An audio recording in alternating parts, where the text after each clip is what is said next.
Hey everybody, it's John from A Mountain Biker Products. Our website has been down, and it's been really annoying. Um, it's back up now. It took 4 phone calls and 4 different texts, and it's some new internet law where they reset the SSLs every 6 months, and it's going to be every 3 months. And I said, what? Why is this happening? And it's some new internet law. And basically I said, does this happen to Walmart and Amazon.com? Oh no, of course it doesn't happen to them. So basically, SSL certificates are this giant blockchain code basically, and it gets, if there's an interruption while it's reloading that billion number code thing, your website goes down. So I think Chris maybe entered the billion numbers or something for me. Whatever he did was magic, and I was about ready just to wait it out. The last guy told me to wait it out, and 24 hours on a weekend is just, well, the sales are one thing, but it doesn't make the site look good having it go to this screen that said, oh snap, your website isn't there. So I'm really sorry about that, but it wasn't on our end at all. I want you guys to know that. It's something going on with a new thing in 2026 where that's just sort of what they do now. They do this recertification thing, and I'm sure you're familiar with getting these things from Gmail and who knows. Everywhere I've looked in the last 3 months, I wake up every day to you need to re-verify all your information or we're shutting down this thing that you use forever. And I'm like, wow, this is like every single one. All my emails, my websites, my Amazon account, my eBay account, my, what else is there? I mean, just like PayPal. It's been this re-verification storm all spring. I don't know. I think I noticed it sort of after the Super Bowl. They started coming in, and each one was a huge time-consuming thing. And if you mess it up, I remember the eBay one, and I've had an eBay account for almost 20 years now, and I used to sell a lot of my what do you call it? A lot of my distribution, when I was mainly a distributor, I sold a lot of my stuff on my eBay store, basically to establish the price. And then I got into the Amazon thing around 2010, and Amazon was much more like legitimate retail platform. So I got an Amazon account right away, and it really does like establish your product and legit. I always use the term to my buyers: being on Amazon 20 years ago legitimizes the product. So when you're at a trade show and a buyer from say Sport Chalet comes to your booth, or a buyer from like let's see, Cabela's or big, a decent sized chain, the first thing they did was Google the product. And if it comes up on Amazon and the price that it's selling for on Amazon is the same price you're telling them at the booth, then they know they can basically trust you. Like, it was just one of these things I noticed 20 years ago. Everybody was using Amazon to verify product retail values. So anyway, for 20 years, I've been doing this sort of stuff online, and this year has been absolute time waster with all these re-verifications for basically everything. And when this happened to my website, I was just kind of, the error code. I don't know if I have it in this phone.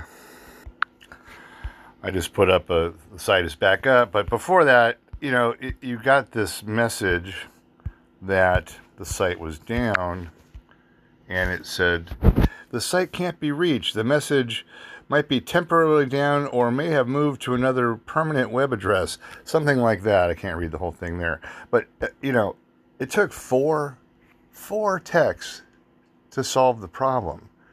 And, you know, close to 2 or 3 hours of my time on those phone calls. These things are just a time waster, and I'm really sorry if you listened to the podcast and went to the site and it's down. It's nothing on, it's totally out of our hands. And unfortunately, that's what's going to happen to more and more people as this sort of becomes a normal thing. Now, the video I just did was the Specialized Demo 11 DH drivetrain innovation, and that, you know, that I thought that would get a lot of attention because it's well, it's such a popular bike, and downhill's getting a big comeback. I think downhill's more popular now than it's been in the last 10 years, maybe. I'm not really sure why. I kind of stopped watching everything because I don't have the ability to get everything anymore. Red Bull stopped doing it, and all these things. It's kind of sad what's happening to the sport. But this new demo bike. Hey everybody, this is John from the Chainwax podcast. Boy, this new demo has got such neat features here for the suspension to basically eliminate all the downside of the chain during the cycling of the suspension. So they're kind of using the more weight is better in the center bottom portion of your bike that has been learned from the e-bike thing. That's one good thing e-bikes have sort of proven, is that a little bit of mass in the right place makes the e-bike a lot more, makes the downhill bike a lot more stable and a lot more less chattery. It's like I noticed that when I put light wheels on my downhill bike one day, that it just didn't feel right. You got this pretty heavy bike with a big heavy coil shock and these super light wheels, and then you go to jump it and it just feels a little, I don't know how to explain it. It just feels like the gyroscopic effect is minimized to a degree where it's not good at all. And I think having a little more rotating mass to a point is good. And I think we just learned that from, who was it, that just won the first downhill on a 32-inch front wheel. You know, you get that 32-inch wheel up to speed, start rolling, it's going to be a freight train, just like the 29ers were in the beginning. And, you know, I think, unfortunately, that's going to be the next trend. And then, of course, they'll probably make forks 150 millimeter axles to accommodate them. And then you got to upgrade your fork. Well, you're going to have to upgrade your fork anyway. But you'll have to get, you know, a special hub eventually. I know they're going to do it.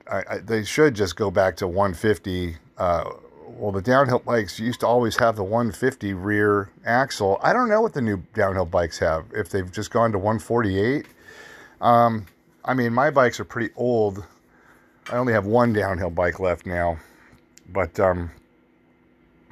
it's got a 150 rear axle, and then unfortunately a 100 front axle, 20 millimeter. So it looks like we're going back to 20 millimeter front axles.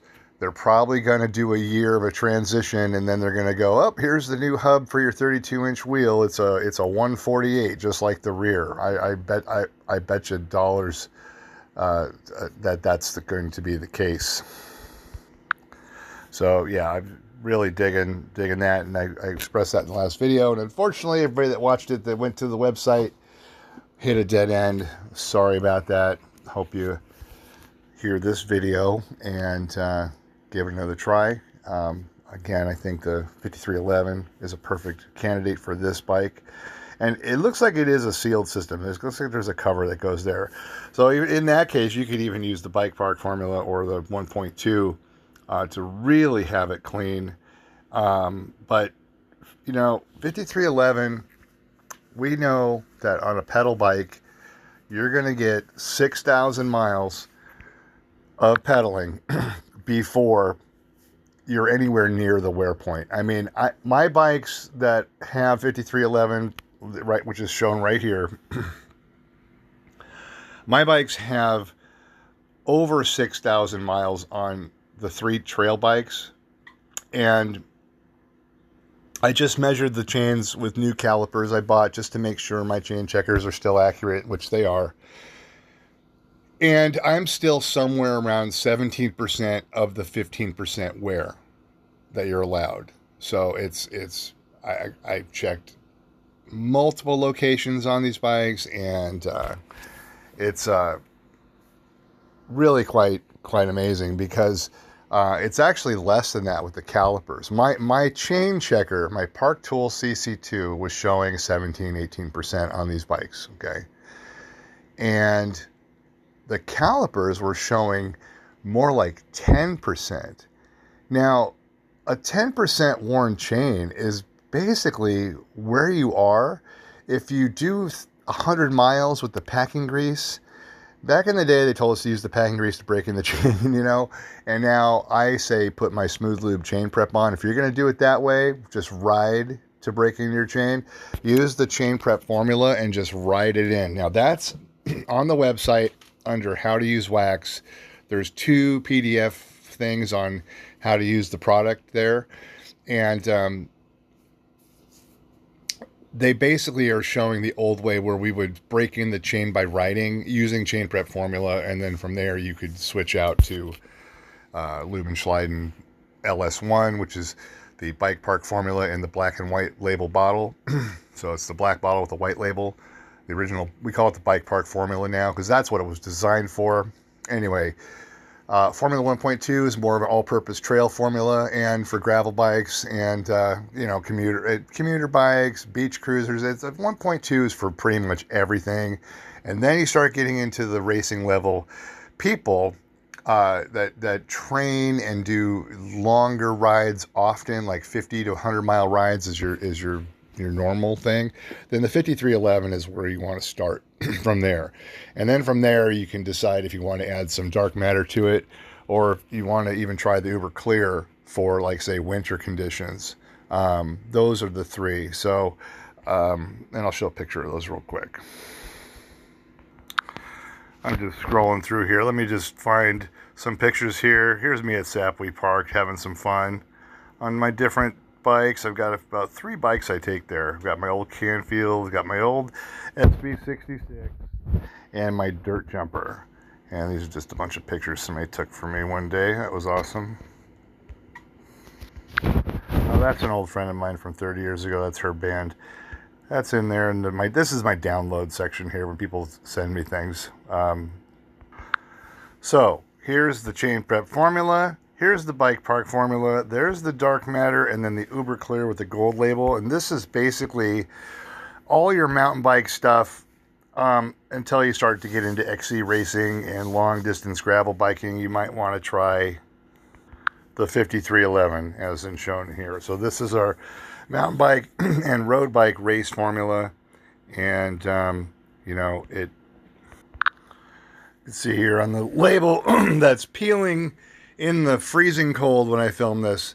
By the way, our new bottles, the labels don't have a problem anymore sticking to them, and they hold about 15 or 20 extra milliliters. So the new bottles I got, I'm using them on the 5311, the Dark Matter, and the Uber Clear, and you're actually getting a little more. It's with the extra we already put in, and then on top of that, it's close to a 4.5, 4.7 ounce bottle now, just so you know, with all the extra room in there that I'm filling it right to the top, right, not to the top of the cap, but to the top of the shoulders there. So there's a little expansion room, but the 4-ounce bottles, 4 ounces is actually only up to about the road and TT bike label there.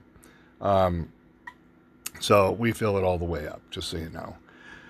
All right, so this is our high wattage, formula, endurance formula. Stays totally silent, and then our tagline for all the products is less time cleaning, more time riding. And this is the Formula 5311, which is our most tested, it's our most popular product next to, well, the Dark Matter's right up there with it now with all the e-bikes that have taken over the mountain biking world. And this is where I suggest you start for your pedal bikes if you ride a lot. And if you have harsh conditions, this is going to stand up to mud. This stuff stands up to everything. 7 years of testing and use now. I have not had a single issue on the trail with it at all. Oh, this is a video. This is one of my test bottles. You can see it was updated in July of 2020, and then we tested this formula. This was formula 2.4, and we tested that up until January of 2021, and that's when we released the new formula, and that's been the same since January of 2021. So I don't think anything that's come to market in the last year or 2 or 3 has anywhere near the amount of testing and usage and data. And I was thinking earlier, as I think I mentioned it in the last video,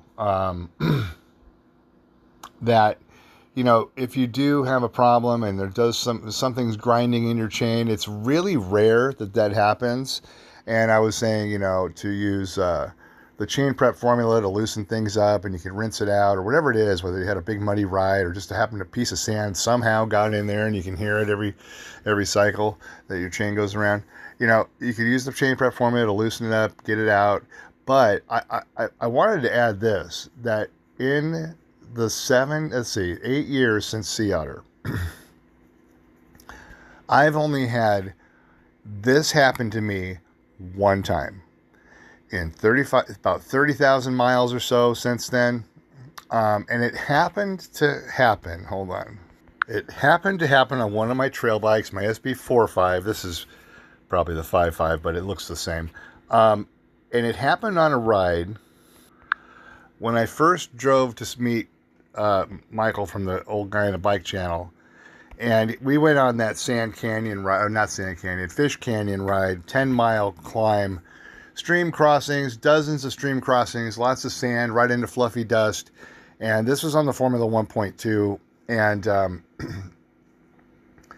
one of us got a piece of sand in the chain with the original Formula 1.2, which has now been upgraded 3 more. It's on the 3rd iteration of it. And I haven't had that or seen it happen since in all these miles. So this is me and him. He's showing me this awesome ride here from, let's see, we started at Fraser Park and rode all the way to Ventura Beach. That was still the most fun, mostly downhill, a lot of climbs on the way.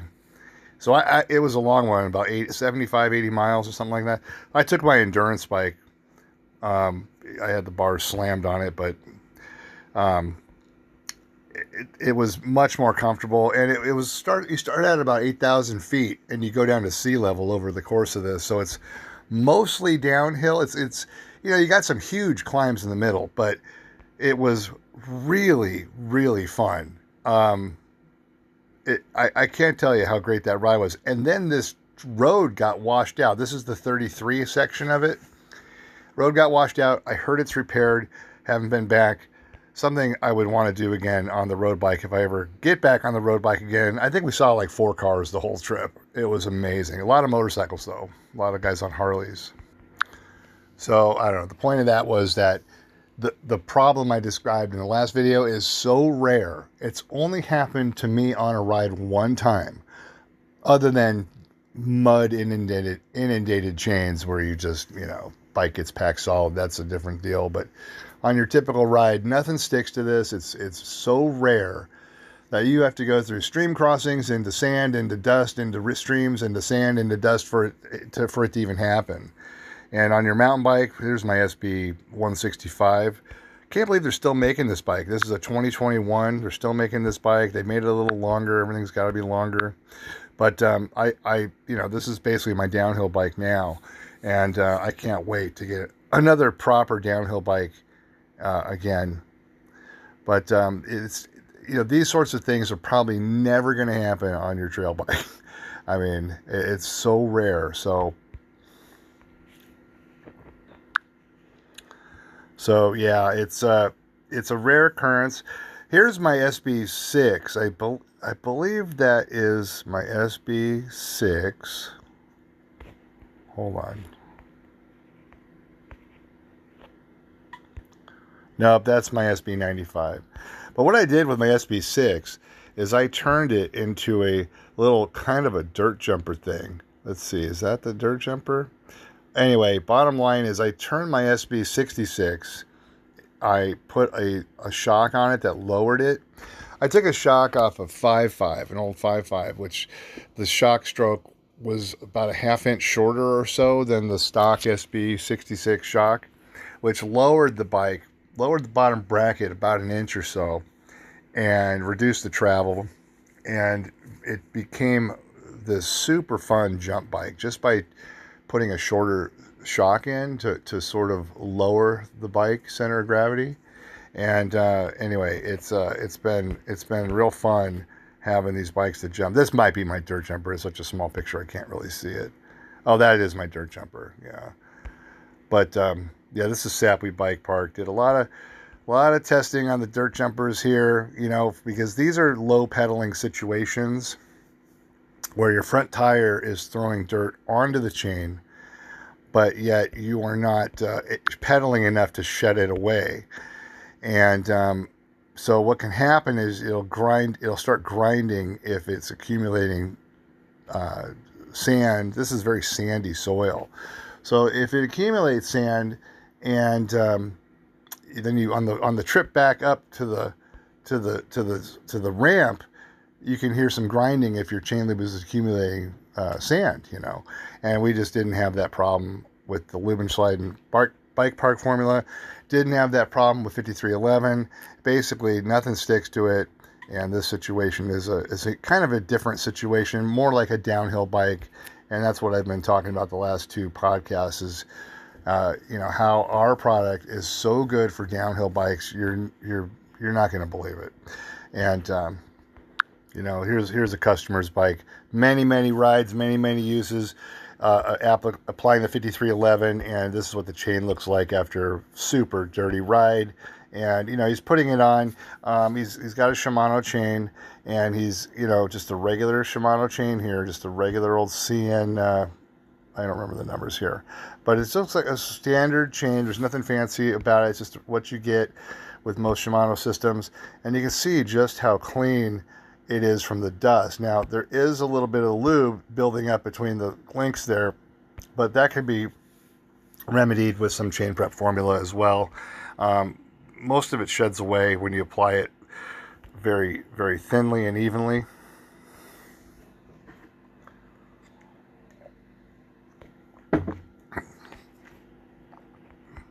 You want something that doesn't have anything that doesn't stick to it for your downhill bike, because when you go to take those pedals, you'll get that grind. So, you know, for most people, this would be all you would need here, unless you're doing 50-mile plus rides. Go for the 5311, and if you're on an e-bike, do the Uber Clear and the Darkmatter combo. We have the starter kit back in stock. We sold out of those really quick, and I just got the bottles in. The little 2-ounce bottles of Uber Clear. We got those back in stock, and it basically comes with the 3 things you need to maintain your e-bike. So when you go to the site, it pops up here. It's got a little summary of what we do. It goes through the chain lube. These are the featured products. So this section here at the beginning, it says featured products right here. That would be right there.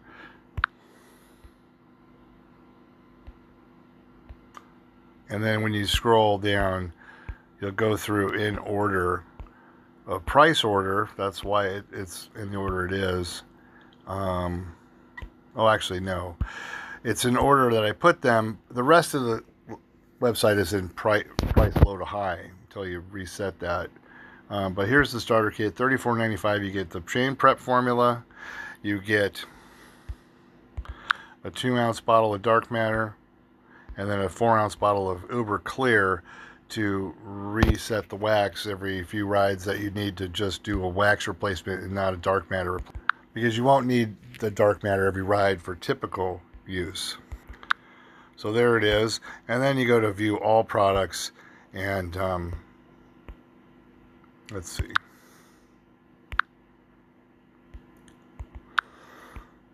I'm just so glad the site's back up, scrolling through it here in real time. So yeah, when you go to all products, the feature products come up in the beginning, and then it goes to all products.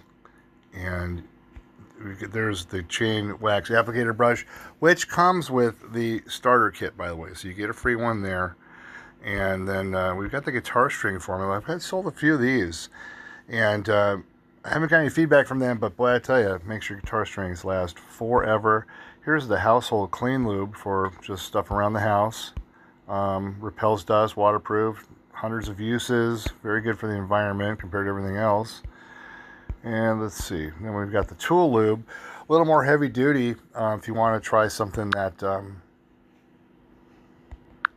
I'm just thinking of like circular saws and drills and things that like the chuck on a drill, things that usually attract a lot of dust that need lubrication. I use this on my drill, like my old standard drill,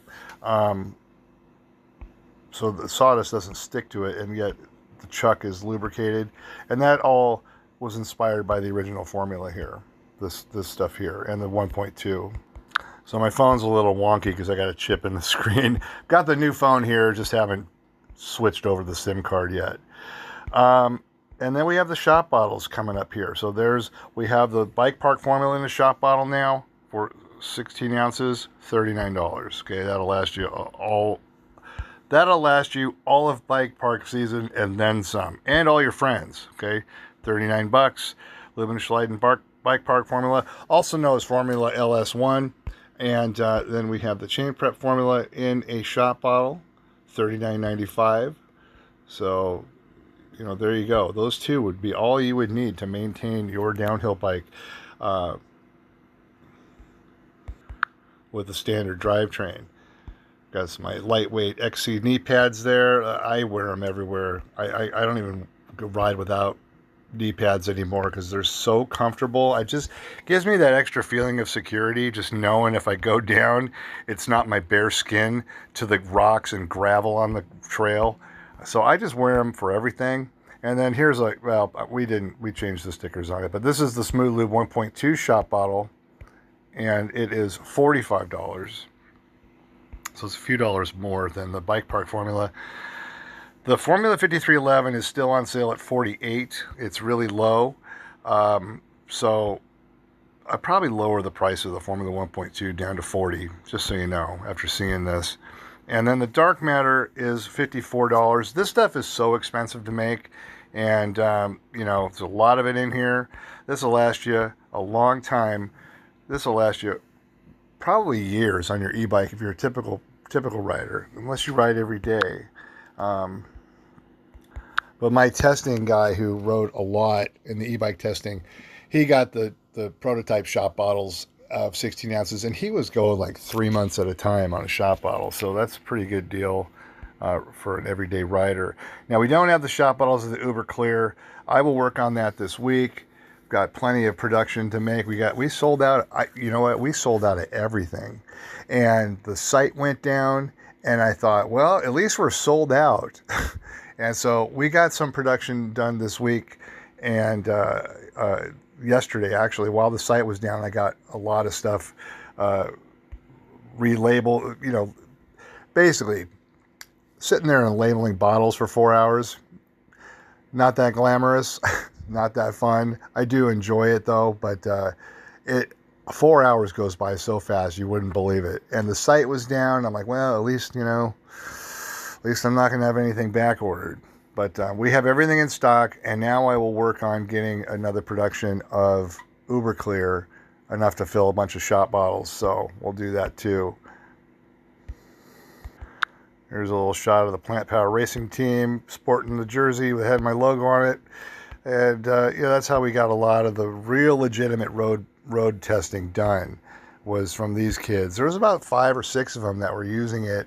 I was sending cases of them to their bike shop that they operated out of, and David was distributing it to the team. And boy, they won every race in town those years. They won all the XC races at Big Bear and elsewhere. They won the Hill Climb World Championships with it. They were winning crit races in LA with it. They were just, and then training in the Santa Monica Mountains, which is just brutal. I saw their Strava stuff. They were, 10,000 mile training, 10,000 feet of elevation training days were typical for these guys. Just a short ride was 5,000 feet of elevation, if not 10. And, well, I don't know what happened to them. I haven't talked to them in so long. And their Instagram seems to be kind of not updated in a while either. So there's the starter kit, $34.99. Get you started. And it does come with the application brush, which is $5 typically. And it's not the website, it's my phone. I got a chip on the screen, so I can't, it's just wonky touching the screen now. So that's what you get. You get the 3 bottles and the brush, $34. It's a pretty good deal. If you want to get the big bottles of everything, it winds up being about $55, I think, or something like that. So you can get all 3 products in the big bottles and get the brush separate. Make your own starter kit with the big 4-ounce bottles. It's about $55 for all 4 products. Well, that's us. We're A Mountain Biker Products, spelled aMTBer Products, aMTBer.com, aMountainBikerProducts.com, CleanBikeChain.com, and we have Instagram channels for all those names too. And since the website is up and running, I'm going to get to work today. I've got a lot to do. I got to go feed the animals, and then I've got lots of other things to do. Lots of more bottles to put labels on. Did about 400 yesterday. It's so hard. Takes forever. But I'm actually getting a lot faster at it. But it is very hard to sit in a chair for that long for a guy like me. So anyway, and there's the phone number. You can leave a message. I took the call screening off the phone number, so you can just call direct now and somebody will answer. Used to have the Google screening. You have to leave your name. It turned a lot of people off, so I just took it off the phone there, so you can just call straight through now. I was trying to avoid all the sales calls in the beginning. That's actually a very old phone number. I've had that phone number for about 20 years now. That was the phone number for the bug assault business. That was the phone number for my distribution company. So I've had that number a long time, and I get a ton of annoying sales calls from people wanting to sell me everything. Everything related to the business. Shipping, freight, credit, you name it, just all day long. So, when you call, just let me know that you're calling about the product. That would be helpful, because a lot of times people pretend they want to renew your trademarks. They want to do these things. They want to offer legal help, all these things. It's a nonstop ringing phone of people trying to sell you stuff. So that's why I had that call screening in place for all these years. Here's the 3-year granny review. How would you like it if you never, ever again had to degrease your chain or clean that part of your bike, all your drivetrain that gets so nasty? My gravel bike behind me here, I'm going to zoom in here. This cassette and this chain, see how shiny they are? I've never cleaned it, not one time in the last 2 years. And that chain, still not worn out. You want to know why? So, because we solved the problem. Now, this is a 3-year-old video now after him using it for 3 years, and then he just did the 6-year review last October. So at the bottom of the website here, that's the 3-year chain lube review by the old guy in the bike YouTube channel. Here's the Loam Wolf one. Now, this is the standout for 2025. Hello, back down home where I grew up in Thousand Oaks, California, and made a post and got a DM from some guy who says, hey, I see you're back. You're in Thousand Oaks. I live in the valley. I'm pretty close. I make bike stuff. Could I meet you one day for a ride? I'd really like to show you this chain lube. And I was like, yeah, sure, why not, And, he had some pretty big claims, like, dude, you will not believe this stuff. So he came out, and right there in the parking lot, they stripped, cleaned the... So, yeah, we did the chain prep procedure that's in our application video, and he went on the first ride, 10 minutes after we were done, he was climbing the hill on his e-bike, and he couldn't believe the shifting and the smoothness. Says it felt like a belt drive. Of titanium goodness. And one of the things that makes it so good, is the drivetrain on it runs smooth and clean and quiet. And that's because I'm using what I think is the best direct application, out of the bottle, wax-based chain lube on the market. And we'll be talking about that in this video, but it just might be the best wax-based chain lube that you've never heard of. So there he is. That's the 6-year review that he did about 7 months ago. So all these links are in the bottom of the website for you to check out. And I'm going to hand back to that there. So yeah, I've got all this stuff here, downloads, reviews, podcasts, and more. And there's a link to our T-shirts, and the Chainwax podcast is right there. It's the same stuff here on YouTube. We put it up a few days later on the podcast channel on Spotify, and that is the link there. And it looks just like... Well, wait, I'm incorrect. That's the link to the YouTube channel you're already on. I got a Spotify link I'll put up there soon. Here's the SAG card instruction sheet download.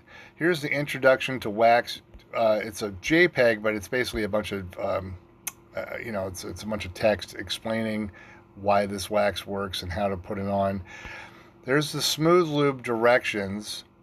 And then there's a how to use wax document. Now, some of them seem redundant, but this is over the course of developing the product. There was little changes and little things we noticed and things that we use in the procedure now. And then I've got some knee size chart there, and the knee pad care, knee pad size chart, knee pad care, and then there's multiple ones there because the site is so sketchy. When I go to delete something, it's gone forever. And when there's a mistake like this, I just leave them both up because I don't want to erase the wrong one. Because once I go to edit this, it's hard to tell which one's which, believe it or not. And I think the bottom one there is the correct one. Well, we'll see. It wants me to do all that. I'm just going to skip it. So you have to open it with Adobe or something. There it is. It downloaded automatically. So yeah, this is the bottom end of the website here. It's basically, we have a little mission statement here. Our goal: provide products that solve problems. The typical problems that most mountain bikers have, like, I don't want to wear knee pads, it's too hot. Well, we solved that problem. At least you get to wear something. It's not going to be a downhill rated knee pad, but it's something I use it even on my XC bike. That's why I named it what I do, because, XC bikes have bald tires, basically, compared to what we usually ride, and I still ride as hard as I can, no matter when I'm on a bike, so... the chances of me actually going down an XC bike are probably a lot higher than on my trail bikes because the tires are just not as grippy at all. So even on the XC bike, I like wearing knee pads. Now, having said that, haven't had to use them on this bike, thankfully, knock on wood, right here on my cutting board at my table here. But yeah, so our goal is to, provide products that solve problems. It says here, our chain lubes are specifically designed for the demands of mountain bike and the environments in which we ride that destroy expensive drivetrains very quickly, I might add. We solved the problem, and you'll never have to clean or remove your chain either, giving you hours of your life back! Check out our how to use wax PDF on the download section. The bottom of the website for tips on application and maintenance techniques. We try to address the issues that others missed in hopes that every ride you take is just a bit more enjoyable using our products. So that was the mission statement I wrote 9 years ago. I haven't changed it. It's still what we do, is still what I try to come up with, products that make my life riding a lot less of a pain. The maintenance of the bike, just to go out on a ride, for some people, it's 5 minutes like me. Some people, it might take a little longer. But, between checking your cables for fraying and making sure your stands is still, making sure your tire sealant is still liquid and not a solid in there, and pumping up your tires, keeping your stanchions clean so you don't wear out your seals. That's one thing, man. I'm telling you, using the Smooth Lube in conjunction with regular oil maintenance of your fork seals and shock seals and seat post seals, you will never have the problems that I see. A lot of my friends, a lot of people I know have forks that barely work after a short period of time because they just don't maintain them. So, we have a couple products that work for that as well. And I'm ready to do the brake rotor restore formula too. We'll get into that another time. So, hope you enjoyed listening to the podcast. The website's back up. Thank God. I had no idea what was wrong. It was never been down for 24 hours before, not in 9 years. And what a hassle trying to figure out what went wrong. Nobody at the web host, we use GoDaddy. Unfortunately, that's what I started with. I'm still there working on a Spotify account, but it's a little bit difficult. There's the knee pad size charts right there on the knee pads themselves. So there's what they look like. They're very comfortable. It's a bunch of circles that when they compress, it forms a solid. So when you actually hit, those circles flatten out. They all meet each other, and it's pretty much a full solid at that point. And while you're not crashing, you've got massive airflow going through. One thing about the knee pads is that it stays cool in the summer, and it actually is warm in the winter. So it's the perfect amount of coverage versus ventilation, unlike anything else you've ever worn, ever. So the circle design that I came up with, that's my design, and it's because they compress down into a solid when you do hit. The fact that they're warm in the winter and cool in the summer was actually a big surprise to me as well. So there they are. There's plenty. Oh, by the way, plenty of room up top, just so you know. So you can roll them down if you want to cool down a little bit further, but you won't have that. What do we call it? Oh, I don't know. You won't have that enduro gap between your shorts and your knee pads, which I think looks kind of ridiculous. Looks like an old man in his underwear wearing black socks with the you know what I'm talking about, right? So I designed them to be everything I wanted, and I think you'll be very happy with them too. We still have a lot of them in stock, so something you might want to try with summer coming up. I wear them at the bike park. Had to use them a couple times at the bike park, but just little spills. And this is my phone screen getting all wonky on me again. But that's me jumping one of the jumps at Sapui. And I wear them there because I know I don't go down much on a bike like this, but it's better than having bare knees, bare skin to the ground. All right, well, this has gotten really long. Thanks so much for watching. And we're almost out of chain rings, by the way. I got to get some more made, and we'll get around to that soon too. So thanks so much for watching, guys. We'll talk soon.